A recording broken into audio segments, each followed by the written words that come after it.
Love this podcast? Support this show through the Acast supporter feature. It's up to you how much you give, and there's no regular commitment. Just click the link in the show description to support now.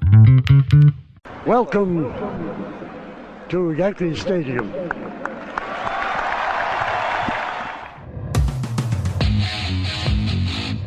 They win the final game 5-2 to remain the baseball champions of the world. The Yankees, with this 9-0 crusher, have won their 17th World Series. The Yankees again are world champions. The Yankees win their 21st World Series.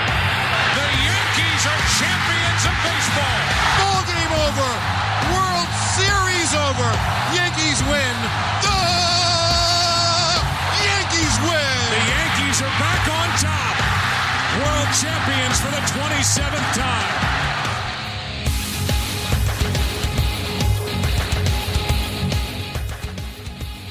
Welcome back, Yankee fans. This is episode number 86 of the Chase for 28 podcast. Welcome to the 2024 offseason. My name is Chris, and I am joined, I guess, going into his second season, the podcast Padre. What's up, Pop? My second season? Yeah. How long did I sign a contract for? We are in this until they win it. And unfortunately, they blew it. I don't get to arbitration? Oh. No. I'm going to offer you the same contract that AJ has. You owe me indefinitely as long as you keep showing up. Okay.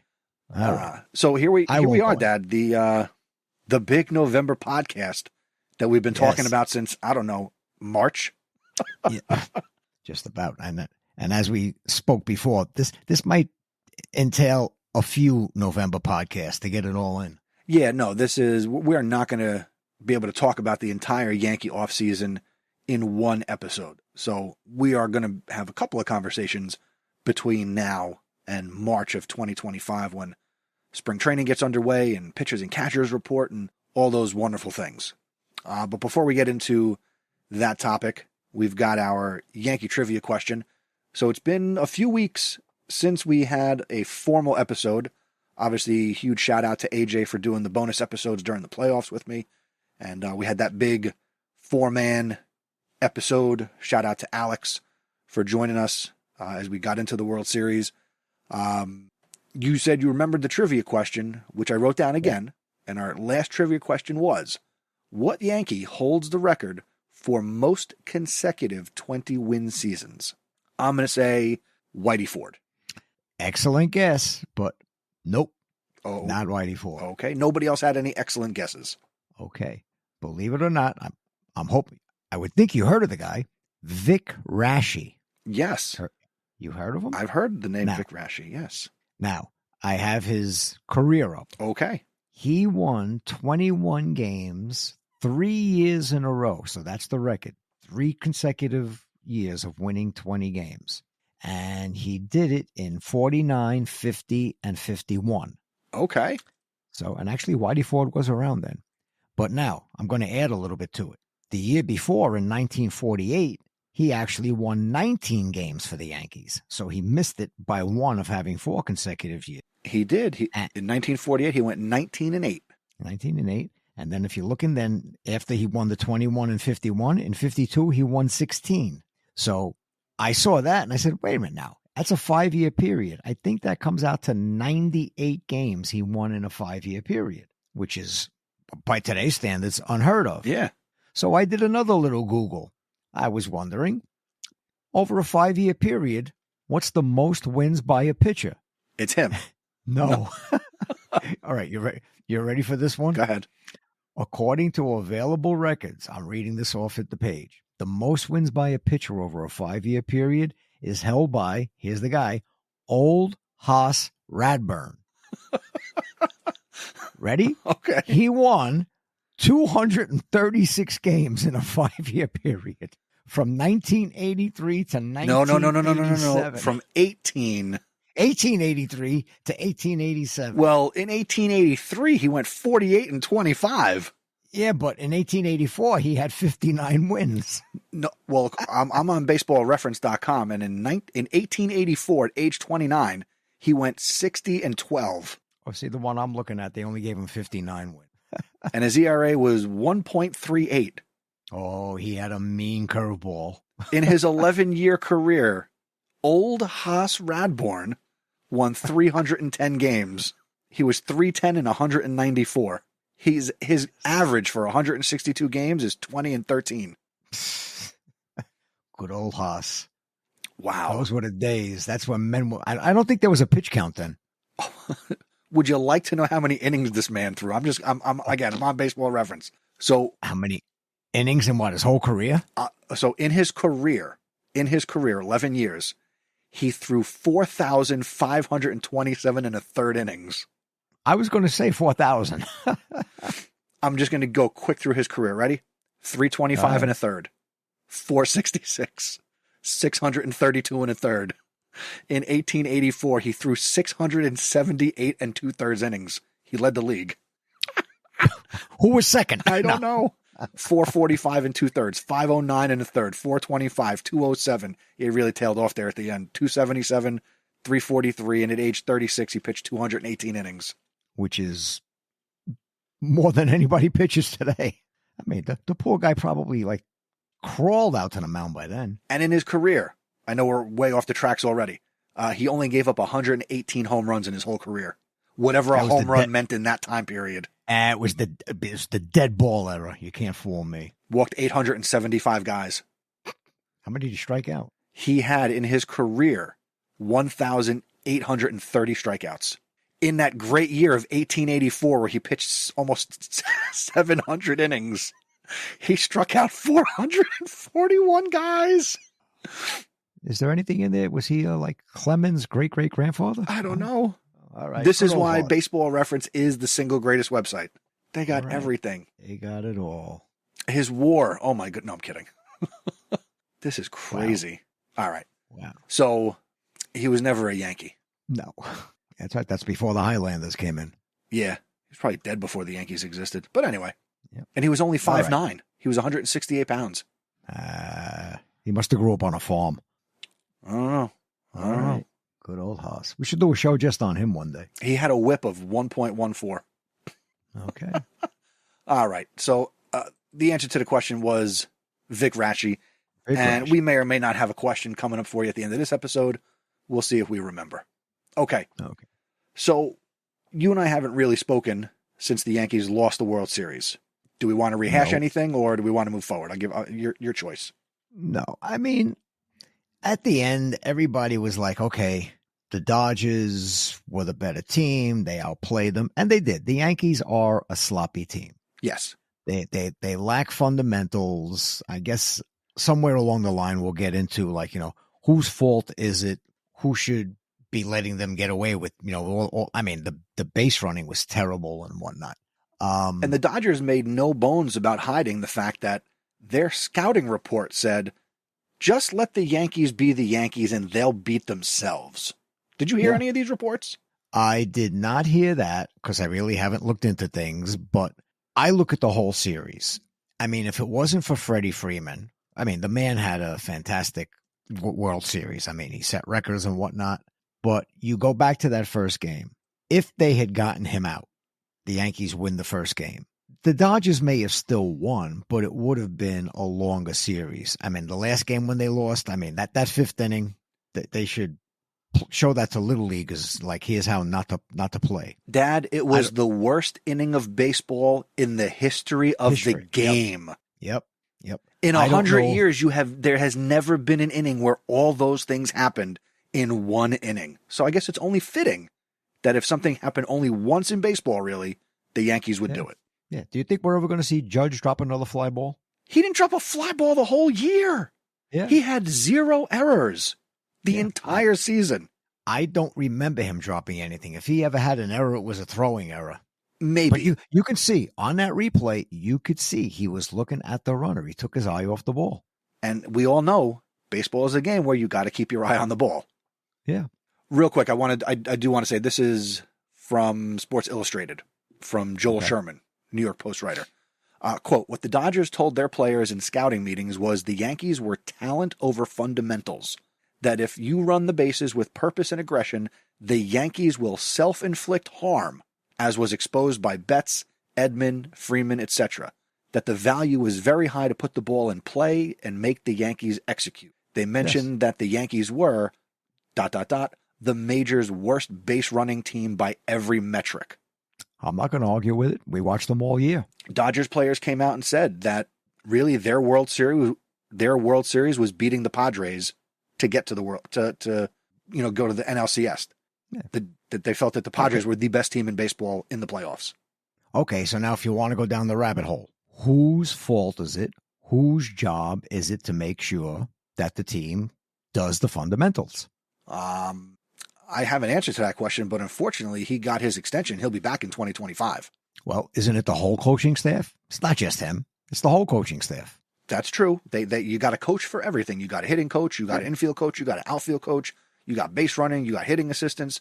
So yeah, the entire coaching staff needs to take a hit on how they prepare their 26-man roster to play Major League Baseball. Yeah.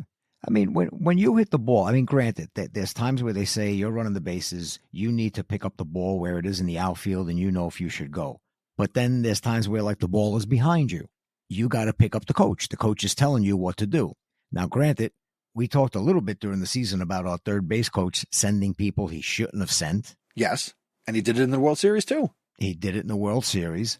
Now, I will take odds with that play when Stanton got thrown out at home from left field. They said that Stanton was thrown out by 20 feet. No, he wasn't. Stanton slid as the ball came into the catcher's glove right on top of Stanton. The throw was right there on him. It wasn't, if you're thrown out by 20 feet, the way they were saying, to me, that's like the catcher catches the ball and he stands there waiting for you to come in. Yes. Stanton slid as the ball got there. That was another one where, all right, maybe they shouldn't have sent him, but that was a perfect throw right on home plate, right to where Stanton was sliding. Right. It was a perfect throw, but it also, the optics don't look good when he is just getting his foot still on third base, rounding third base, as Teoscar Hernandez is fielding the ball. Yeah. But again, he got there with the ball. It did take a perfect throw. But should the third base coach have sent him? No, he shouldn't have sent him. There was the one in the playoffs, against Kansas City when they did the same thing with Torres in the first inning. So maybe we need a new third base coach. And don't be surprised if we don't get one. Yeah. All right. So Yankees obviously lose that World Series 4-1. I did a bonus episode for Game 5. Didn't really get to talk about going to Game 4, but now that we are removed a couple of weeks, I had a ball. It was a great night. Obviously, the Yankees win Game 4, and Game 4 was everything that the Yankees did positive during the regular season. From home runs to defensive plays to timely hitting to timely home runs, Volpe grand slam. It was just a wonderful night. Got to go with Brian, brother Brian, who wouldn't let me record any audio because he says he'll never listen to the show. So whatever. Well, again, that was a perfect game by them. And that was the game of Volpe's life. Yeah. And you know what was funny? So you've met Bowtie Joe, my little friend Joe, who teaches math. Have you guys ever been in the same place at the same time? No. All right. So whatever. So my friend Joe, he's been on my other podcast. So we're there with him, and basically 2 pitches before Volpe hits the grand slam, his comment was to the effect of, this is a big at bat. He's got to have his Jeter moment. He's the shortstop of the Yankees. He's got to have his Jeter moment. 2 pitches later, hits a grand slam.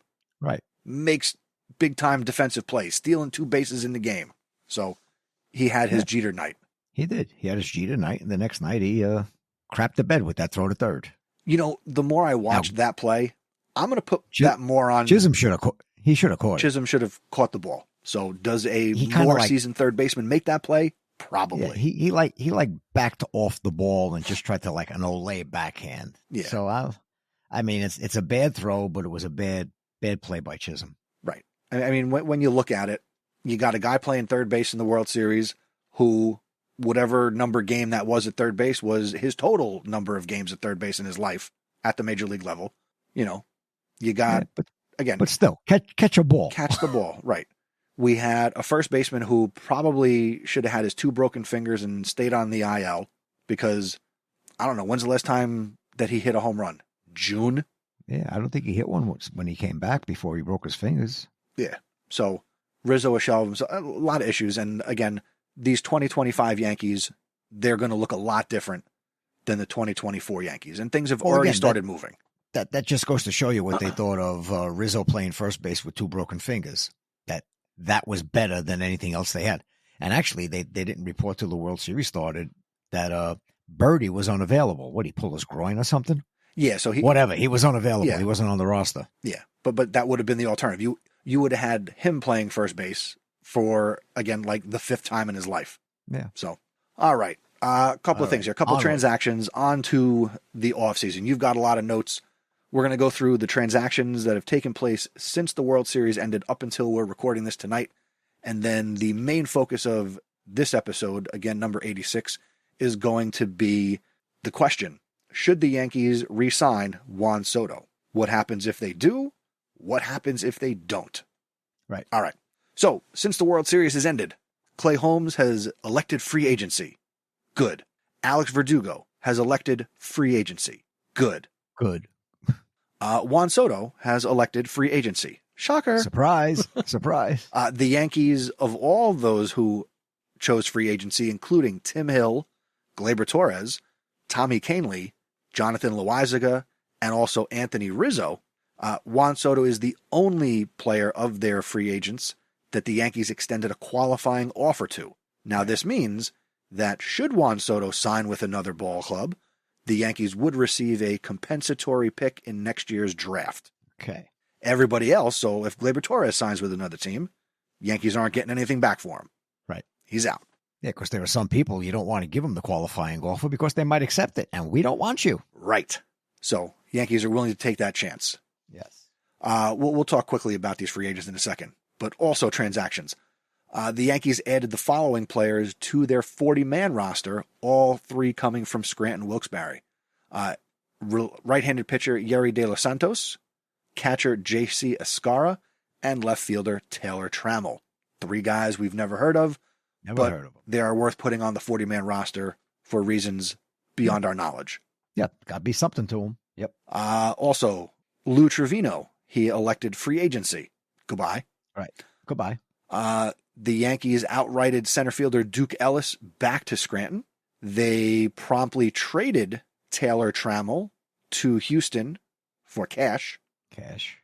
They signed free agent left-handed pitcher Brandon Leibrandt to a minor league contract. We could explore whoever he is at a later date. Yeah. After triggering his opt-out, Garrett Cole is not opting out, but he is staying with the Yankees. And it looks like his contract will... Either he didn't opt out or he opted back in and the deal is just going to be whatever was left on his contract.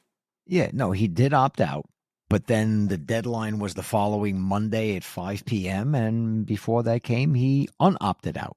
So basically he still has his 4-year contract remaining with $36 million a year. So he's got the 4 years left on his contract. The Yankees aren't adding anything. They did not add the 5th year. No. Okay. That's a good money saving thing because yes, he's going to be 39 years old when his contract is over. Yeah. I mean, there were some pitchers who were fine when they were 39, but they got to be working on something. Yeah. Because I do think he had to realize he had $144 million remaining on a 4-year contract. Where was he going to get more than that for the next 4 years? Well, I think, again, this is where... Who was going to give him more than $36 million? Nobody. But there you go. So he unopted out. But his agent, which I think is Scott Boras? Yes, it is. So the Yankees said, okay, opt out.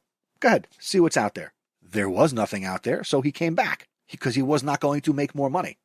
Right. I think so that would have been with me. I do agree. I think that would have been a much different situation had he not come into this year hurt and he had two good years, Yes. So could have been a much different story, but I think him being hurt this year. If he pitched the full season and he was near like Cy Young contention again, then it would have been a totally different story. Yes. The Yankees, they announced today, November 8th, that they are exercising their club option for manager Aaron Boone to come back in 2025. Now, that is the last year of his contract, so they didn't extend him. No, they exercised the club option. Club option. So as of right now, without a new deal, next year he is a lame duck manager. Lame duck. Is that related to Daffy Duck? There you go. Let's see. I will just throw this here and we'll see what plays out. But it has been noted that the Yankees have expressed interest in the following free agent starting pitchers: Corbin Burns, Blake Snell, and Max Fried. Yes. Blake Snell not choosing his player option for returning to San Francisco. Corbin Burns, who once spurned us to go from the Diamondbacks to the Nationals, pitched this last season with the Orioles. And where'd Max Fried pitch? I only have like the available free agents by position, so I really don't know where everybody played this season. He was with Atlanta. Okay. And you know, I'm looking now. I'm scanning through the available people by position. Huh? There's not really any. Oh, look. Hey, J.D. Davis is available. No, thank you. There's really not a lot of like well-known people here. Again, so when I think about the Yankees, right? And they're all in their middle 30s. Yeah, so there's no Soto is the youngest and most highly touted free agent that's available. Yes. Okay. If the Yankees are going to improve this team, it's going to be because they're making a trade. Yeah. Right? If we quickly go around the horn, I think they're set at catcher. Yeah, catcher, they're set. Wells should have a growth year. It's a matter of, do you find a new backup catcher, or are you okay with Jose Trevino being the backup catcher? Is Jose Trevino okay with being the backup catcher? Trevino is arbitration eligible, and that list I gave you, they had a guy like he predicted what kind of salary they'd make this year. Mm-hmm. So they got Trevino down for making somewhere between $3 and $4 million. Okay. Yankees no longer have a first baseman because Rizzo Right. is a free agent and they didn't tender him an offer. So I don't think they're bringing Anthony Rizzo back, nor Right. should they. I don't want a team-friendly discount. No. It's time to move on from Anthony Rizzo. Yes, it is. Yankees need a second baseman because right now they don't have one. Gleyber Torres not given an offer. Off he goes. Right. Right. That's just going to be a case of if you get a second baseman, Chisholm stays at third. If you get a third baseman, Chisholm moves to second. Yeah. Anthony Volpe is the shortstop, although on another day this winter, we're going to talk about some things they can do. Jazz Chisholm is under contract for 2025. There is nobody in left field under contract. Right. Aaron Judge is under contract, of course, for 2025 and beyond. Beyond. And Yeah, was he got 7 more years on his contract, right? 7 more years on the contract. Yep. But guys, they have under contract. Stanton still under contract through 2027. Yes. Rodon has a contract for next year. Right. LeMahieu still has a contract, but let's be honest, I don't think he's going to make it to the Yankees in 2025. I could see them just either trading him somewhere where they pick up part of his salary or they outright release him. I could see them trying to trade him and just picking up part of his salary. Yeah, he's going to be, if he's traded, he's not going to be the centerpiece of the deal. No. Marcus Stroman is under contract for next year. Right. And obviously Cole is returning. Luke Weaver is returning. The Yankees picked up the team option on Luke Weaver. Right. I thought it was funny here on that piece of paper you had sent to me. They they still owe $10.5 million to Aaron Hicks. Aaron Hicks, yep. Sit back in his rocking chair. Yes. How quickly they fall. Yeah, but they got, what is it? They got 7 guys arbitration eligible now, and I didn't check off. I'm not including in that 7 Trent Grisham and JT Brubaker. He pitched with Haas. No. Yeah. And didn't they let Efros go? They're not going to take him, right? Scott Efros? Yeah, no, they didn't tender Efros, whatever. Yeah, whatever. They got Clark Schmidt for next year. Well, I mean, these guys are arbitration eligible. Mark Leiter will be back with the team next year. Nestor Cortez. Yeah, you something still got to talk about. I don't know. I mean, we'll see. Well, you basically still have your starting 5 pitchers returning. Yes. Oh, and don't forget to mention the little award that Hill received. Yes, congratulations to Luis Hill. He won the Baseball Digest AL Rookie of the Year award. Actually, as we're recording this, the league released its Gold Glove winners, and no Yankee won a Gold Glove. Gee, I'm shocked.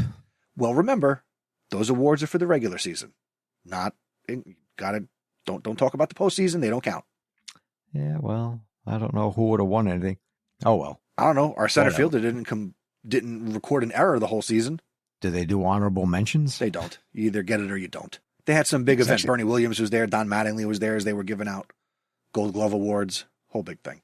Actually, when you think about it, Verdugo played a good defensive left field. He just can't hit. Well, he stopped hitting. He started the year by being a hitter. Oh, he started, the first, 2 months, and then, he ended up with 230-something? Nah, go away, go back to Boston. Go back anywhere. Go back to the Dodgers. Who cares? Yep. Well, that's right, they got him, Red Sox got him from the Dodgers. Yeah, he was part of, I think, that Mookie Betts deal. Okay. All right. Actually, I did want to see something. I'm looking at Alex Verdugo. So I remember going into last season, the sports pope, Mike Francesa, he was like, we're going to love Alex Verdugo. He's going to have so many extra base hits. He's going to have 50 doubles. He hit 28 doubles in 2024. Well, Francesa's been wrong before. Okay. All right. So let's get to our big question. Should the Yankees re-sign Juan Soto? And what happens if they do? What happens if they don't? So I will ask you, podcast Padre. Should the Yankees re-sign Juan Soto? How much money is Steinbrenner willing to spend? Not on Soto, because we know that's going to be a ridiculous number. How much above and beyond is he willing to spend? Because we just mentioned a whole bunch of holes on the team. First base, second base, or third, and whatnot, a left fielder and whatever. How much more money are you going to spend to bring in free agents? Because now your salary is going to go through the roof. So what are you willing to spend besides this, what they're talking about now, $750 million on Soto? How much more are you willing to spend? If you're not willing to spend that money all on him, well, that gives you a whole bunch of money to go out and spend on other free agents. But I mean, based on the season he had, you'd love to see him bat for the next 7 years of Judge's contract, in front of Judge, and they make a great pair. But how are you going to fill in the rest of the team? Who are you going to put there? And I think that's one of the things Soto's going to want to know. All right, you offered me this, but you've got holes. What else are you going to do to keep this team in contention? Right, which is a valid question by a free agent. Yeah, if I'm going to sign with you, I want to know, where are these other people coming from? So I don't know. Well, the Yankees got to have answers. As we're recording this, I am on a website called spottrack.com, and I'm looking at information about the Yankees payroll. So I am looking at their 2025 projected payroll. So currently, based on who is on the active roster, and as you were talking, I was listening and skimming this list, and this is the accurate roster. So like Juan Soto's not on here. So they got Anthony Rizzo in a thing. Aaron Hicks is, part of this, right? So currently, the active roster makes $171.6 million.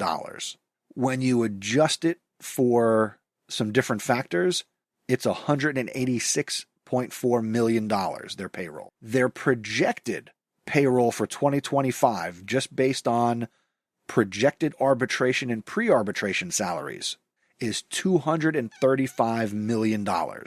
And what's the cap number? There is no cap.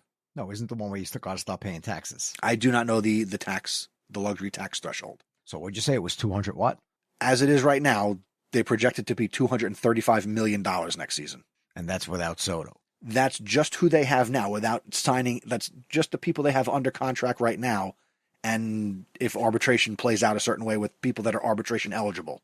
Okay, so then you still got to have Soto, and you still got to have a first baseman, a third. Yeah, so you're talking about a salary. If Soto made his $50 million a year for the next 35 years, you still got to add on a whole bunch more salaries. You're talking about probably over another $100 million in salaries.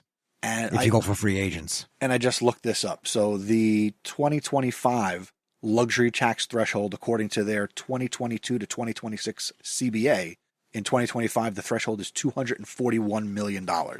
We're over that already. So the luxury tax on overages is based on how many consecutive years a team exceeds the threshold. If it's your first year, you pay a 20% tax on all overages. If it's your second consecutive year, it's a 30% tax on the overages. If it is your third consecutive year or more, you pay 50% on the overages. So if you're 100 million over, you pay another 50 million. There are also surcharges for overages in certain ranges. If you're 20 million to 40 million over, it's a 12% surcharge. If you're 40 to 60 million over, it's a 42.5% surcharge in the first year, and then 45 for each consecutive year after that. And then if you are 60 million or more over the luxury tax, it's an additional 60% surcharge.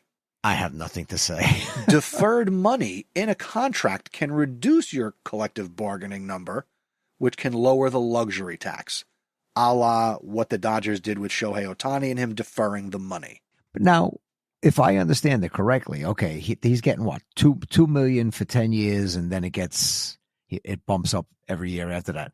But when that 11th year comes and he's making the higher amount, that counts towards their salary. Yeah, in that season. Okay, but they're figuring like, okay, 10 years from now, the caps are going to be higher. So well, no. So hold on. So he signed a 10-year, $700 million contract with $680 million being deferred for a decade. So it says here he'll make $2 million per year until 2034. Right. And then he will make $68 million a year annually for the next 10 years after that.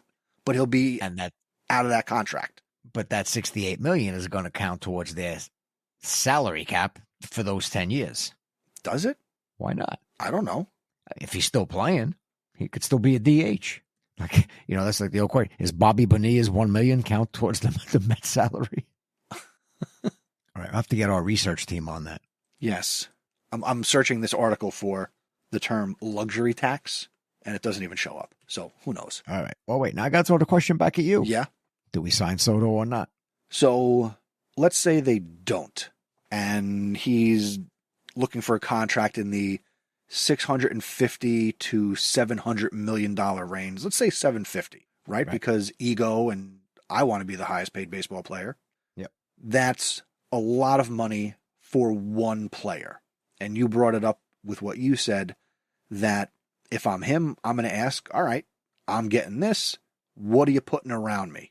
What am I signing up for besides the money? What's the team going to look like? Right.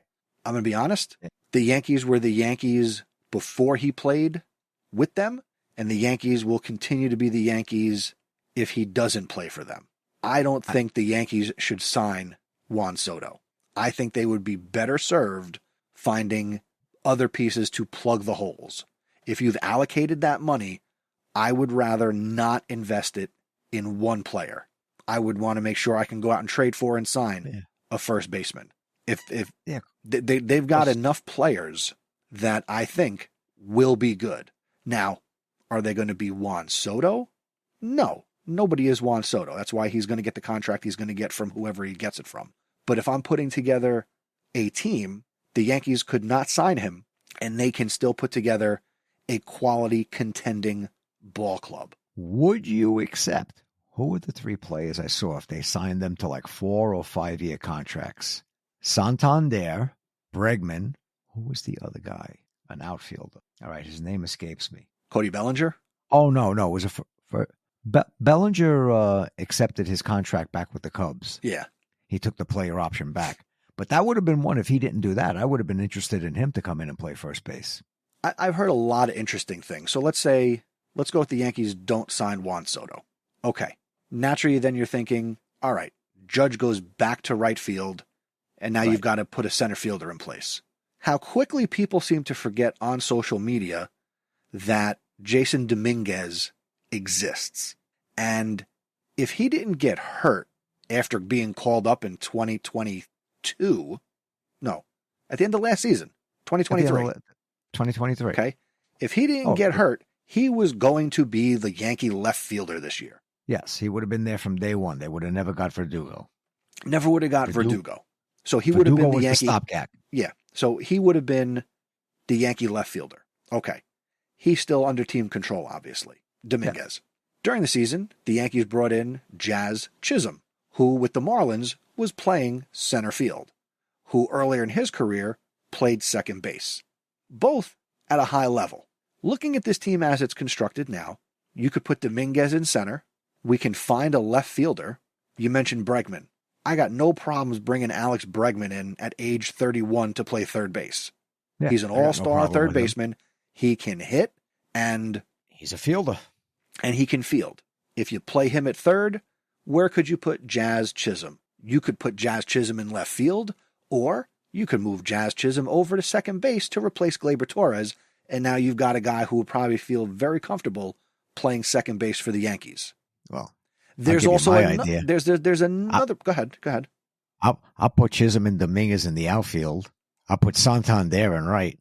I'll tell Judge, like in spring training this past year, here's a first baseman's glove. Go ahead. You know what? Not the craziest thing in the world. Not the craziest thing in the world. But I was going to go. As I said to you, if they throw it over his head, then that really was a bad throw. Yes. And you know what? He could probably do it. Stretching might look a little awkward, but I bet he could do it. Oh, he could do it. Maybe bring in Anthony Rizzo to be a first base consultant and coach him. They seem to be good friends. Their wiener dogs play together. Anyway. Yeah, because I don't know who's going to sign Rizzo. No, I did read something that maybe he'll go back to the Cubs, but that would be super team friendly, and he'd get to retire as a Cub, which good for him. Yeah, retire and then come back and help Judge. Yeah, but so we mentioned moving Jazz to second base. There's this other crazy idea in my mind, and maybe it came up with you earlier in the season. Maybe you put Jazz Chisholm in left field, or you could put him in center and put Dominguez in left. I don't know. Yes. But we can put an outfield together. Yes. Slide Volpe over to second and bring up Peraza, who I think is a better defensive shortstop than Anthony Volpe. Yes, they have said that for years, and I'd like to see that. That'll never happen. I'd rather see Volpe at second base. What do you think, listener? Are we nuts? You want to get nuts? Let's get nuts. Get nuts. But again, and the money you're spending on Bregman and whoever, I mean, you've still got money. You didn't spend all that money on Soto. And if I think Soto goes to the Mets or goes to whoever, God bless you. Right.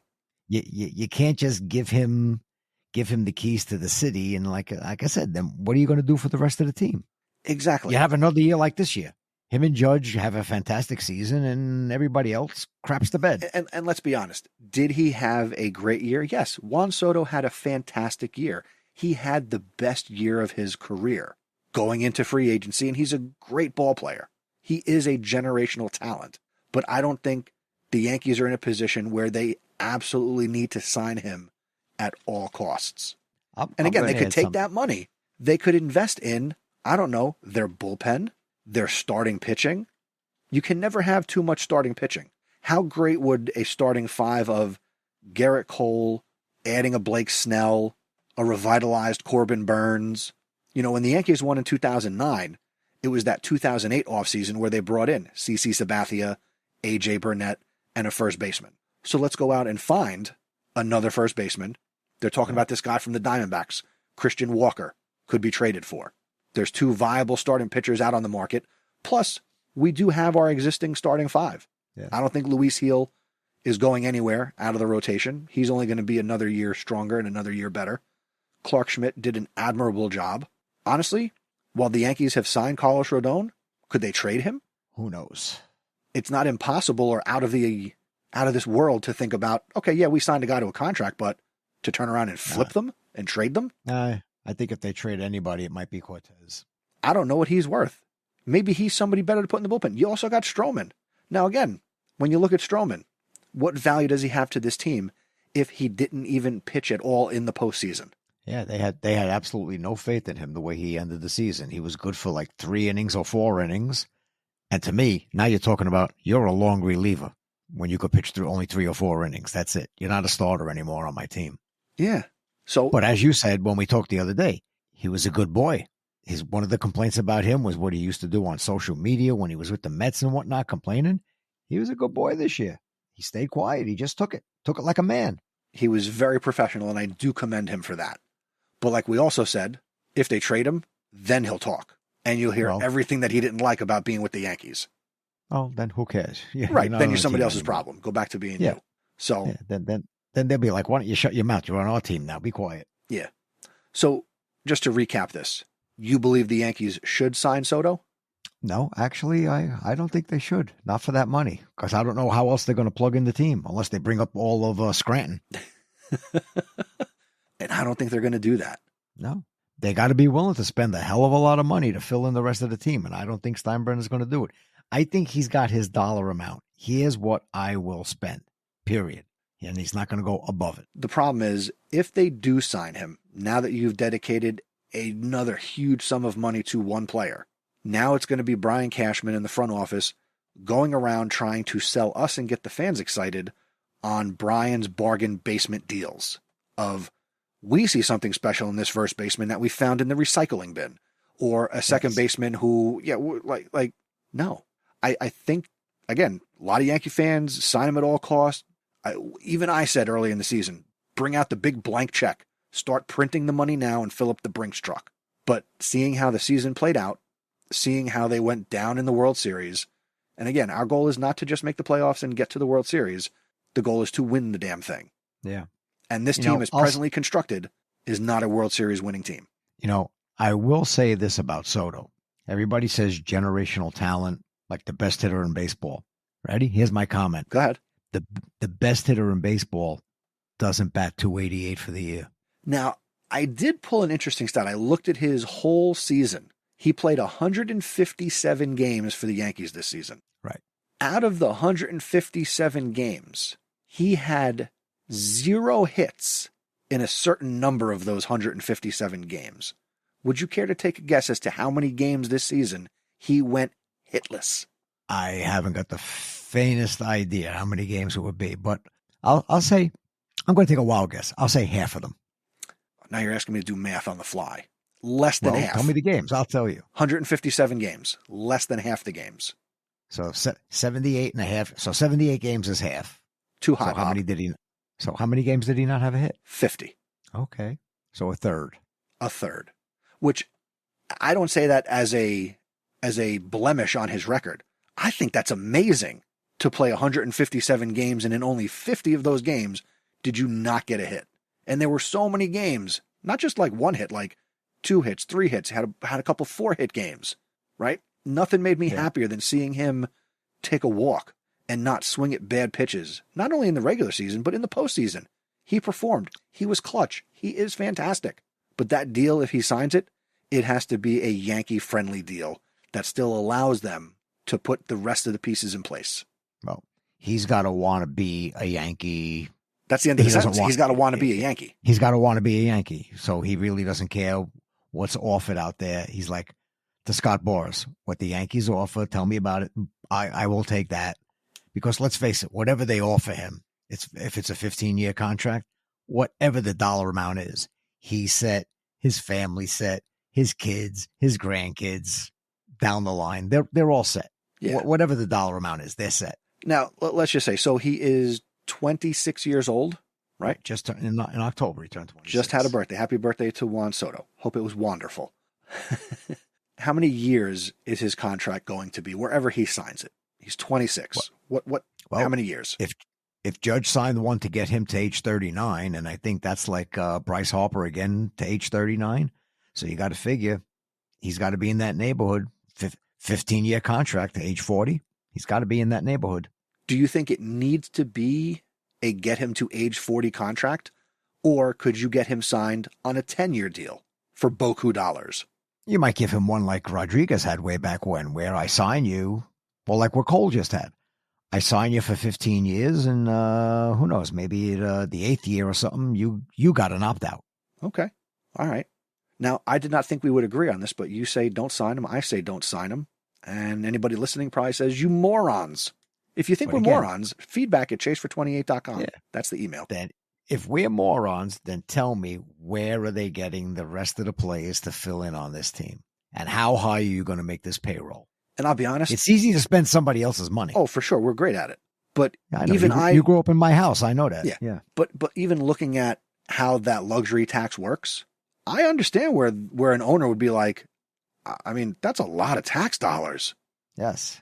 Now, granted, they make a mint. Remember when I was telling you about for the 3 games against the Dodgers? Yes. If there were 50,000 people in the stadium, what was the average price of a ticket with parking and whatnot? that money alone, now forget expenses. I got to pay for the lights. I got to pay salaries to the staff, the ushers, the concession stands. But just the money in my mind that they brought in from those 3 games, that money paid Soto's contract. Oh, sure. Sure. By the way, speaking of the World Series, as we get towards the end of this episode, World Series merchandise. Obviously, Fanatics drops the ball. You had people getting their Yankee jerseys and their World Series hats after the World Series was over, which speaks to my rule. And I only got burned on this one time, and it took me 2003 to learn this lesson. So listen up, fans. Do not buy World Series merchandise until after your team has won the World Series. Because I made a point. 1996, bought that World Series hat with the patch on the side. 98, bought that hat with the patch on the side. Did the same thing in 2003 when we were going up against the Marlins. Or maybe I did it in 2001. I don't know. No, you know what? I did get the hat in 2001, and they lost. And then Diamondbacks. And then starting in 2003, I'm like, they're in it, but I don't buy anything until after it's over. And when I was at that game, at Game 4, lots of the hats, the beanies, the jerseys, and I'm like, you fools, and they're already down 3-0. So, lesson to be learned. Well, they were probably being sold at a cheaper price. No, I went in the store, I looked at the stuff. It was not cheap. Well, like when you go, like your mother watches QVC, and they come out, like as soon as the game's over, football or anything, they got the winners' jerseys. Yes. So they've got everything printed. So my mind is like, okay, they already had a whole bunch of stuff like already made up. Where does it go? Africa. Probably. No, you go to Google. No, they do go. Yeah, go to Google and look. You can see, right. There's kids running around Africa in like all sorts of championship gear for the Phantom winners. Yeah. I saw a funny video online. It was just some little short video of like these giant cargo pallets being loaded onto a plane, and somebody had like tweeted out or put it on Instagram that, oh, here goes all the Yankee World Series merchandise off to, the other side of the world. Yep. Madagascar. There they go. All right. Do we have a trivia question for this episode? I didn't think of anything, and nothing's coming into my head. All right. We'll take a break from the trivia. All right. So we shared our opinion on Juan Soto. We want to hear your opinion on Juan Soto and other things that the Yankees should do this offseason. Now, I don't know if we're going to record every week, or maybe we'll come every 2 weeks during the offseason here. Or if anything big or important happens, we'll definitely get on here and record something and put it out for you. But for all intents and purposes, this kind of puts the book on 2024, and we will turn our attentions fully to 2025. And we want to hear from you. So you can email us, feedback@chasefor28.com. We are also on Twitter @chasefor28pod. And brand new, I've added another social media thing to keep me occupied in life. We are also now on Instagram @chasefor28pod. And of course, you can send us a voicemail. Again, big prize for the first person to send us a voicemail. chasefor28.com. I might do it. /voicemail. That'll do it for this episode. We'll be back at some point. We'll talk about the infield. We'll talk about pitching, the outfield, and we will work through our plans. But for right now, the Yankees and the whole league, we are on Juan Soto watch because I guess for some reason nothing can really happen until that deal goes down. Right. He goes, then the dominoes will go. Yes. All right. Thank you for listening to this episode of The Chase for 28. I am Chris. He is the podcast Padre. And let's go Yankees. Another season coming to you. Yep.